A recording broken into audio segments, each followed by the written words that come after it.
Es conocido por todos que el continente americano aún esconde innumerables secretos, los cuales salen a la luz cada vez que se realizan nuevos estudios e investigaciones, prácticamente en cualquier lugar. Aunque, a veces da la impresión de que no somos realmente conscientes de todos los misterios que oculta el pasado de este enigmático lugar, ya que, cada descubrimiento que realizamos, parece simplemente superar al anterior con creces. La cultura de Monte Alto es una cultura prehispánica que habitó a unos 40 kilómetros al norte de la costa del Océano Pacífico, en lo que hoy en día es el municipio de La Democracia, en el departamento de Escuintla, en Guatemala. Es de mencionar que este pueblo recibe su nombre de una finca con el mismo nombre, donde se descubrieron numerosos monolitos representativos de dicha cultura, por lo que, el nombre original por el que se conocía a este misterioso pueblo, continúa siendo un enigma. Si bien no se sabe exactamente la antigüedad de este pueblo, se tienen indicios de que la cultura de Monte Alto es una de las más antiguas de Mesoamérica, y quizás es posible que ésta sea incluso anterior a la cultura olmeca. Según las evidencias geológicas, Monte Alto fue ocupada cerca del año 2000 antes de la Era Común, aunque da la impresión de que ésta tuvo una presencia bastante escasa. El sitio arqueológico cuenta con 45 estructuras principales, siendo la más alta una pirámide de 20 metros de altura. Dicha civilización comenzó a tener exposición desde mediados del siglo XX, debido a que se dio a conocer la existencia de varias cabezas monumentales con apariencia extraña apoyadas a nivel del suelo, las cuales se encontraban en los potreros de la finca Monte Alto, donde llegaban arqueólogos y turistas extranjeros para visitar los monumentos. Dichas cabezas son conocidas como los cabezones, y otras de cuerpo completo descubiertas más adelante como los barrigones. Es de mencionar que dichos cabezones guardan cierto parecido simbólico con las polémicas cabezas olmecas, las cuales tienen rasgos físicos africanos, aunque, en el caso de los cabezones, estos más bien parecen tener rasgos físicos asiáticos o hindúes, recordando mucho a las representaciones budistas que encontramos alrededor de Asia, como si estos también fueran restos de un antiguo contacto transoceánico ocurrido hace milenios. Otra similitud que tienen los cabezones con las cabezas olmecas es que estos también están hechos de las rocas más duras sobre la tierra, tales como la andesita o el basalto, materiales que, como es conocido, solo pueden trabajarse con herramientas de percusión bastante potentes, y de un material más duro que estas, tales como el diamante o el acero endurecido. Herramientas y materiales que, presuntamente, no conocieron los antiguos habitantes de América. También es de recordar que dichas piedras volcánicas son altas en cristales, tales como el cuarzo, elementos que aportan a su gran dureza, y le permiten tener una serie de propiedades que, nuevamente, y presumiblemente, la historia oficial no concibe que los antiguos nativoamericanos pudieran conocer, tales como la conductividad eléctrica, o el magnetismo. El magnetismo es un fenómeno físico por el que los materiales ejercen fuerzas de atracción o repulsión sobre otros materiales. Existen algunos materiales cuyas propiedades magnéticas son detectables fácilmente, tales como el níquel, el hierro, el cobalto, y sus aleaciones, las cuales comúnmente se conocen como imanes. Aunque, por lo general, todos los materiales son influenciados, en mayor o menor medida, por la presencia de un campo magnético, incluyendo el cuerpo humano. Los fenómenos magnéticos fueron conocidos por los antiguos griegos, y se dice que se observaron por primera vez en la ciudad de Magnesia del Meandro, en Anatolia, ciudad de la cual derivaría el término magnetismo. La descripción más antigua sobre el magnetismo fue hecha por el filósofo griego Tales de Mileto en el siglo VI antes de la Era Común, aunque también Sócrates hablaba de los imanes negros, explicando ya entonces el fenómeno de inducción magnética. Pero, ¿qué tiene que ver esto con los antiguos habitantes de América? ¿Acaso estos también conocían acerca de estos fenómenos? De hecho, la respuesta es un rotundo sí. Por ejemplo, tenemos una barra magnetizada de aproximadamente 1400 años de antigüedad, que fue descubierta en el sitio olmeca de San Lorenzo, en el sur de México, así como los conocidos bloques H de Pumapunku, en Bolivia, los cuales es conocido que tienen anomalías magnéticas, que son capaces de desviar el norte de las brújulas.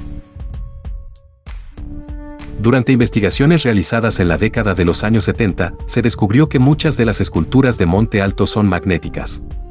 Pero no solo eso, ya que se descubrieron patrones distintivos de magnetismo que se repiten con cierta frecuencia, dando la impresión de que las esculturas fueron creadas por artesanos que conocían estas propiedades.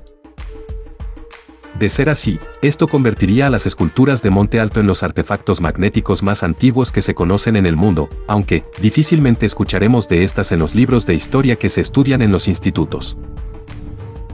Si bien este hecho llamó la atención de los arqueólogos, ya que los barrigones de Monte Alto parecían tener anomalías magnéticas en las mismas áreas de su cuerpo, este hecho permaneció como una simple anécdota, ya que las mediciones practicadas fueron realizadas con herramientas cotidianas, sin que se hiciera una investigación científica exhaustiva de las esculturas, por lo que, el descubrimiento nunca se dio a conocer. A día de hoy, varios de estos cabezones y barrigones de Monte Alto se encuentran expuestos en el Parque Municipal de la Democracia, en Guatemala, frente al museo local. Las cabezas tienen un polo magnético norte situado en la sien derecha, aunque una de estas, específicamente la que está frente al museo, tiene un polo magnético sur en su sien izquierda, asunto y patrón que, según los investigadores, es improbable que sea debido al azar. Por otro lado, los barrigones tienen sus polos magnéticos norte y sur, situados a menos de 10 centímetros uno del otro, cerca del ombligo, específicamente entre las yemas de los dedos de las manos que abrazan las partes más redondeadas del abdomen, aunque, igual que pasa con las cabezas, hay un monolito diferente a los demás, el cual tiene su polo magnético norte ubicado en la parte posterior del cuello. En este caso, la similitud de las ubicaciones de los polos magnéticos sugeriría que los escultores eran conscientes de su presencia. Pero, ¿podría esto significar algo más? Dicho descubrimiento se mantendría en secreto hasta que un estudio publicado en el año 2019 por investigadores de las universidades de Harvard, Yale y el MIT, junto al Instituto de Tecnología de California y al Instituto Nacional de Sismología, Vulcanología, Meteorología e Hidrología de Guatemala, confirmó que la coincidencia aparentemente intencional de rasgos anatómicos tallados y regiones magnetizadas preexistentes implicaría que los escultores, indudablemente, fueron capaces de detectar la presencia de campos magnéticos en las rocas. El equipo publicó los resultados de sus estudios en un artículo del Journal of Archaeological Science o la revista de ciencia arqueológica, donde estos describen dichos monolitos, así como las anomalías magnéticas que, según las evidencias, aparentaban haber sido realizadas intencionalmente por sus creadores. Se utilizaron magnetómetros para mapear la distribución de la magnetización en 11 de los barrigones de Monte Alto. Los resultados revelaron, por primera vez, que las esculturas fueron originalmente magnetizadas por la caída de rayos antes del proceso de tallado, y que la correspondencia entre las anomalías magnéticas de las esculturas y los rasgos anatómicos esculpidos no es aleatoria. Todo ello concuerda con las conclusiones del estudio de los años 70. El artículo concluía de la siguiente manera. Los análisis de los patrones indicaron que la magnetización fue causada por una corriente eléctrica inducida por un rayo en la superficie de la roca, previo a la manufactura de las esculturas.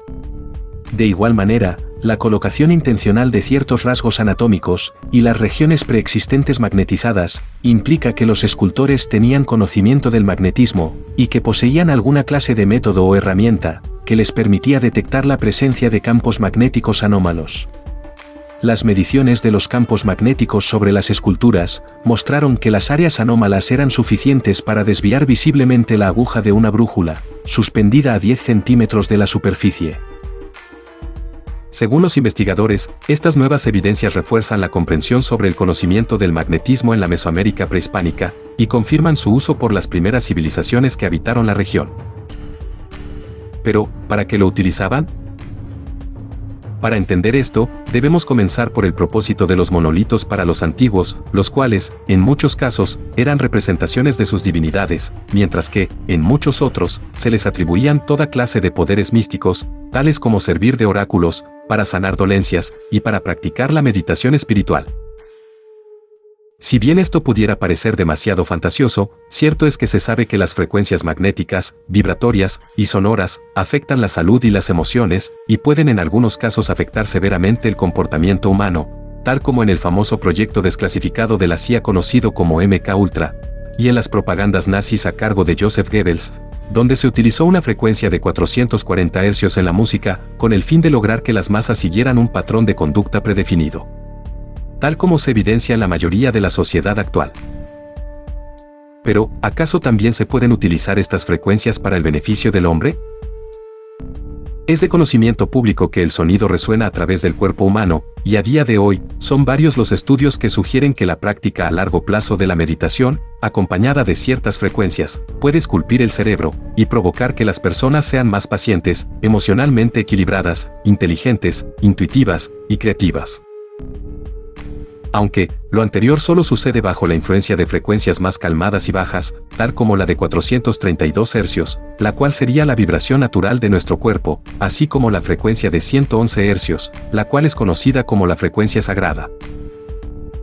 Se ha demostrado que dicha frecuencia induce al hombre a estados alterados de conciencia, ya que el cerebro apaga la corteza prefrontal, desactiva el centro del lenguaje, y se cambia temporalmente el dominio al lado izquierdo del cerebro, el cual es responsable de la intuición, la creatividad y el procesamiento holístico. Esta reacción da como resultado lo que se conoce como nivel divino de meditación, el cual es un trance que algunos creen que nos permite conectarnos con el universo, Dios o la fuente de todas las cosas. Pero eso no es todo, ya que se sabe que las terapias de campo electromagnético pulsado, o PMF por sus siglas en inglés, han demostrado tener éxito en el alivio del dolor y la inflamación, al pulsar ondas electromagnéticas a frecuencias precisas, lo que acelera la recuperación del cuerpo a nivel celular, la curación de los huesos, la inflamación, e incluso la depresión. Entonces, ¿acaso es realmente posible que los antiguos hayan utilizado el magnetismo de las piedras para todos estos fines, así como para otros que desconozcamos? Queda claro que definitivamente la cultura de Monte Alto guarda un sinfín de historias ocultas, las cuales, esperamos puedan salir a la luz durante los próximos años o décadas. Lo que queda también claro, es que sin duda nos encontramos ante uno de los enigmas más grandes de América y del mundo, ya que, nuevamente demostraría que los nativos americanos no eran tan salvajes como la Iglesia y la Inquisición nos hicieron creer.